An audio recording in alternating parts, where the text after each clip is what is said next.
Hi everybody, welcome to our NTA NET preparation series. As we begin our journey through the vast syllabus, we are starting with the literature section, specifically British literature. Our first topic is within British literature, our first topic is Old and Middle English, and in that topic, we are going to start with the Anglo-Saxon period, which forms the foundation of English literature. This period is crucial to understanding the development of the English language and literature. So let's dive into the world of Anglo-Saxon England, exploring its history, culture, and literature, which laid the groundwork for the Middle English period and beyond. So, in this video, or in the subsequent videos, we will be covering these topics, mainly Anglo-Saxon period, the history, themes, styles, and all.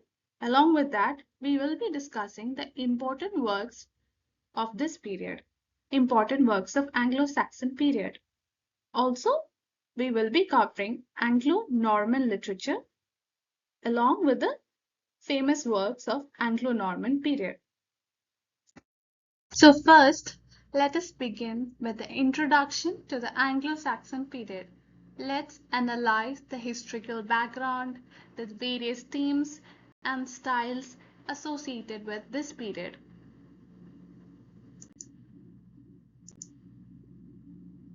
So the Anglo-Saxon period started with the Germanic invasions in the 5th and 6th centuries. This means that several tribes from Germany, namely the Angles, Saxons, Frisians, and Jutes, migrated to England from the continent, and this happened during 410 AD to 550 AD, which is 5th and the 6th centuries.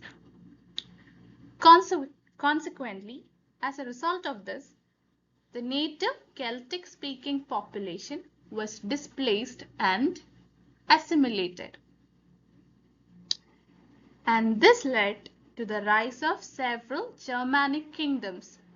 And the major 7 kingdoms are Northumbria, Mercia, Wessex, East Anglia, Kent, Essex, and Sussex.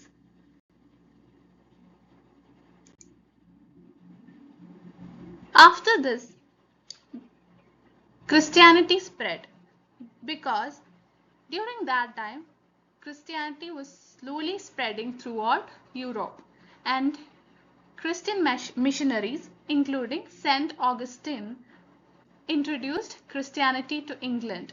And this year is important, 597 AD. This was the year when St. Augustine introduced Christianity to England. So till that time, Anglo-Saxons practiced paganism. They were worshipping nature and themes related to that. Subsequently, many Anglo-Saxon kings converted to Christianity. So there was a shift in belief. And this led to the establishment of a Christianized Anglo-Saxon society, and this happened throughout the 7th century AD. Obviously, Christianity will have a profound impact on Anglo-Saxon literature and culture as well. And this sudden shift in the belief system impacted and shaped themes, motifs, and artistic expressions. Now let's briefly look at different kingdoms established during this period. And we have Northumbria in north, and it encompasses modern day northern England and southern Scotland, and this happened around 600 AD. These kings like Edwin and Oswiu promoted learning, art, and literature. Another important thing is several monasteries were set up during this period in Northumbria, and they are Lindisfarne, Jarrow, and Wearmouth. And you may know about Venerable Bede, and he was a product of these monasteries. Simultaneously, that means along the same time, Mercia became a dominant kingdom in the Midlands. So Northumbria was a powerful kingdom in the north. Simultaneously, Mercia became a dominant kingdom in the Midlands. Eventually, Wessex became the most powerful kingdom. Slowly, Wessex became the most powerful kingdom, and they ruled over much of southern England by the mid of 7th century AD. We will talk about King Alfred and Edgar unifying England. When we talk about Norman invasion, this happened before Norman invasion and after Viking invasion. So we'll talk about it in the next video. And Kent maintained its independence and had distinct cultural identity from around 550 AD.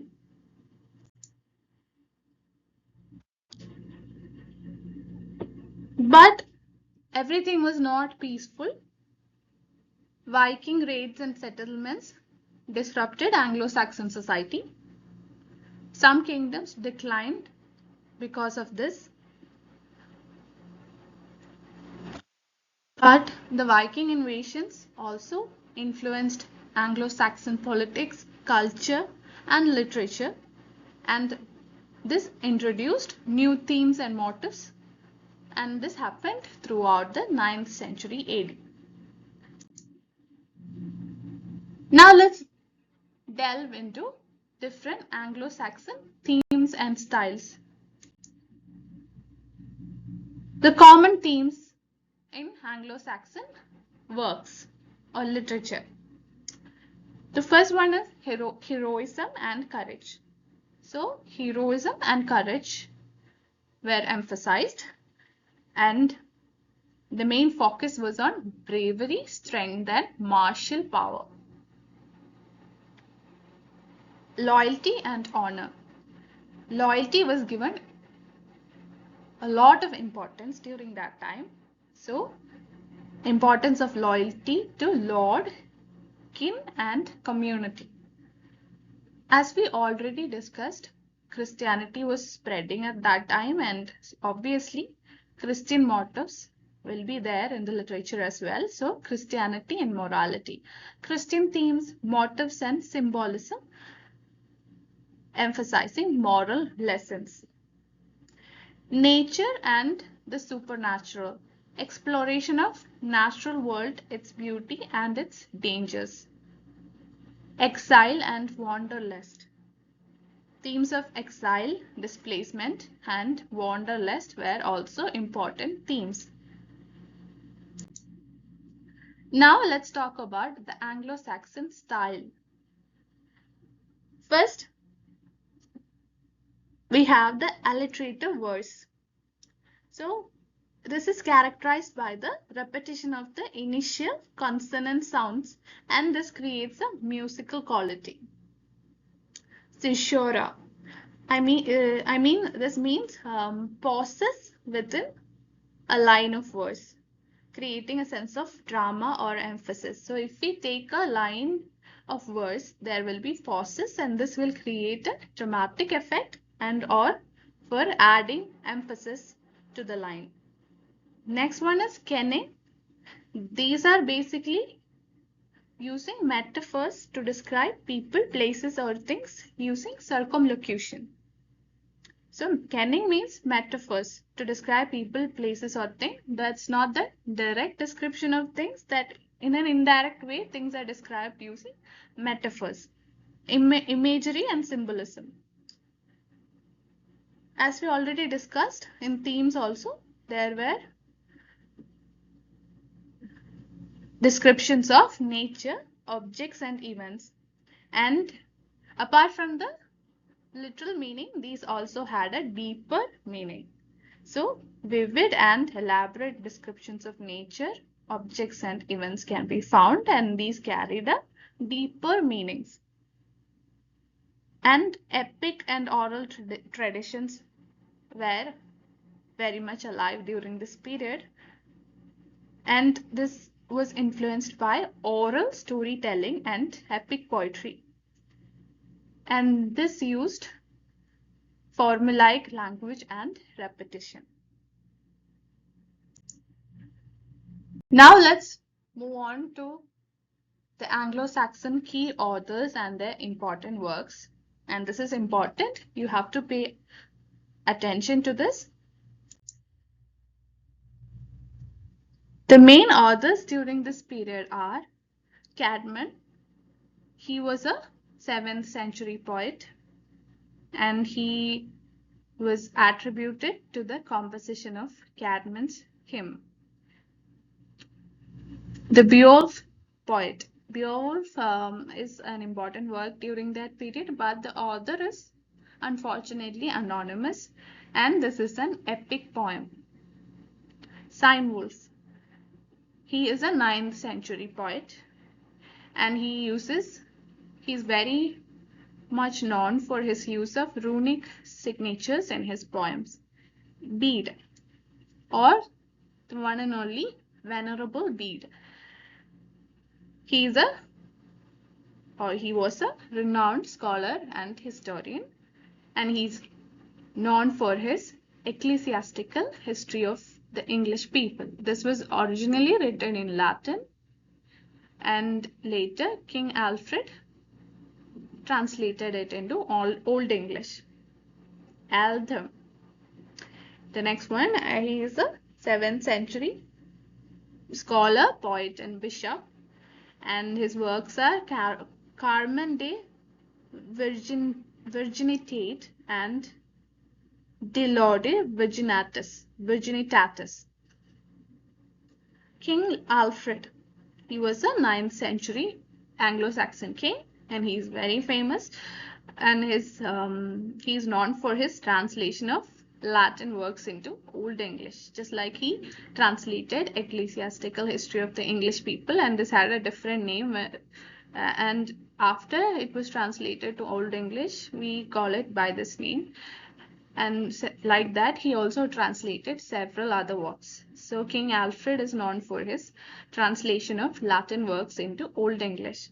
So these are the major poets or writers during this period. So let's talk about the important works. The most important work during this period was the Beowulf. And this is an epic poem, and this explores the themes of heroism, loyalty, and the struggle between good and evil. So the hero or the protagonist of this epic poem is Beowulf, and he battles a monster called Grendel and later a dragon. So let's understand the story, not in detail but very concisely. So he was a Geatish warrior. This Beowulf was a Geatish warrior, and he came to Denmark because he wanted to fight the monster Grendel, and this monster Grendel was terrorizing the kingdom of Danes. And the kingdom of Danes was headed by King Hrothgar, and he welcomed the Geatish warrior Beowulf wholeheartedly. The king gave him a warm welcome. But there was a Danish warrior named Unferth. He was really skeptical of Beowulf and his abilities, and he was invited to a verbal duel by Unferth, or I don't know the correct pronunciation, at night. So at night, after the verbal duel, I guess, Beowulf went to the mead hall called he wrote and fought with the monster Grendel and killed it eventually. But the mother was a sea witch. Grendel's mother was a sea witch, and she came to take revenge or avenge her son's death. But Beowulf defeated the mother also, and then he was made the king of Geats. After some time, he had to fight a dragon, and his loyal companion was named Wiglaf. So he knew that, if he's fighting the dragon, he will die, but at the same time, for the good or the welfare of his people, he decided to fight the dragon. He was seriously injured and he died, and Beowulf ends with the funeral of Beowulf. And this is an epic poem, and it explores the concept of themes of loyalty, heroism, and the struggle between good and evil. The next important work is The Wanderer. So, just as the name suggests, it is a poem about a lone traveler, and it explores themes of exile, loneliness, and the search for meaning. Exile, loneliness, and the search for meaning. And the poem reflects on the transience of human nature or human life. That is, human life is transient, and seeking wisdom is important. So, The Wanderer explores the theme of loneliness, exile, and the search for meaning, reflects on the transience of human life and the importance of seeking wisdom. Next one is The Seafarer, and just as the name suggests, it is a poem about a sailor's journey exploring themes of travel, hardship, and the human condition. And the poem describes the challenges faced by sailors and the longing for home and comfort. So, when a sailor or a seafarer is away from the land at sea, he faces a lot of hardships, and he is longing for his home and comfort. So these themes are explored in this poem.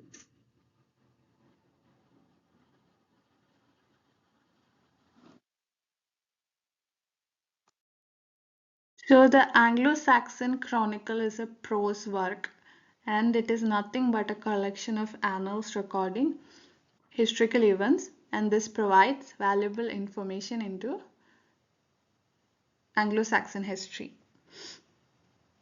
and culture. It covers events from 5th to the 11th centuries, and these include even the Norman conquest, which is going to happen later, and we will discuss about it in the next video. So, Anglo-Saxon Chronicle is not a verse, it's a prose work. Then we will talk about the Dream of the Rood. It is a poem, and it explores the themes of Christian themes and symbolism, along with the crucifixion of Christ.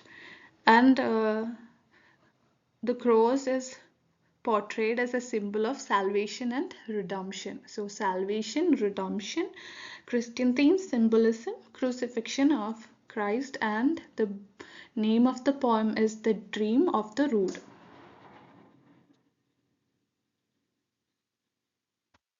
Next one is The Wife's Lament. And this is a poem about a woman's sorrow, longing, exploring themes of love, loss, and exile.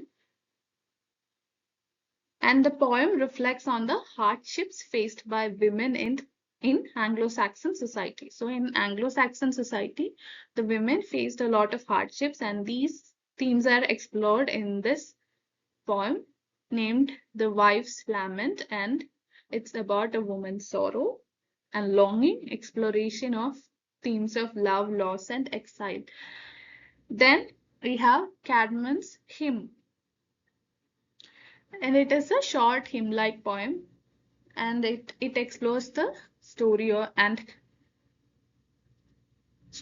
of creation and Christian themes, and it is attributed to Cadman, and it is considered one of the earliest surviving examples of Anglo-Saxon poetry.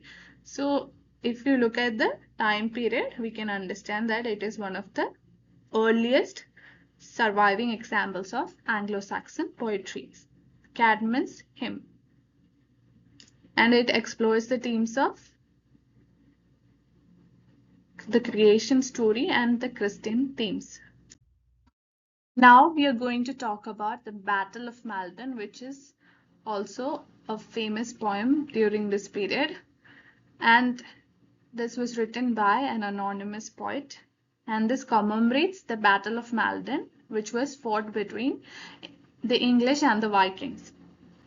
Now let's talk about the ecclesiastical history of English people by Venerable Bede. This was not the title of Bede's work.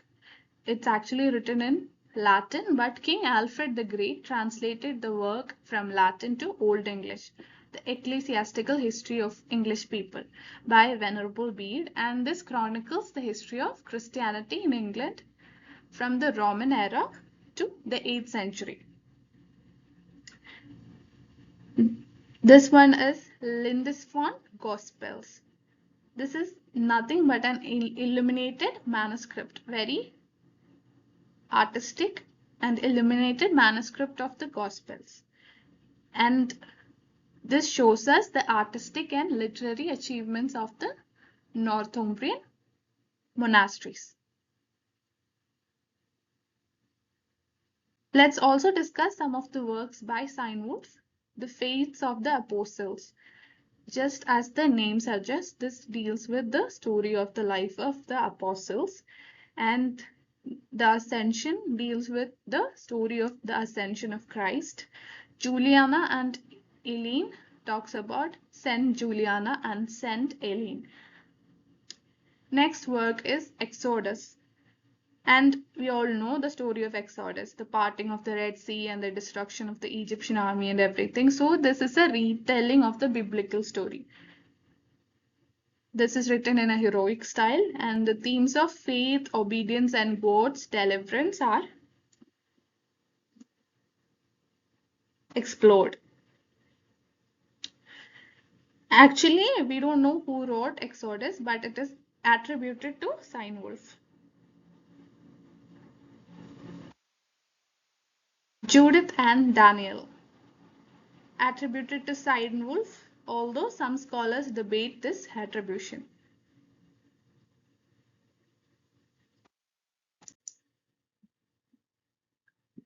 Now the key concepts during this period. We'll see the reoccurrence of this word, weird.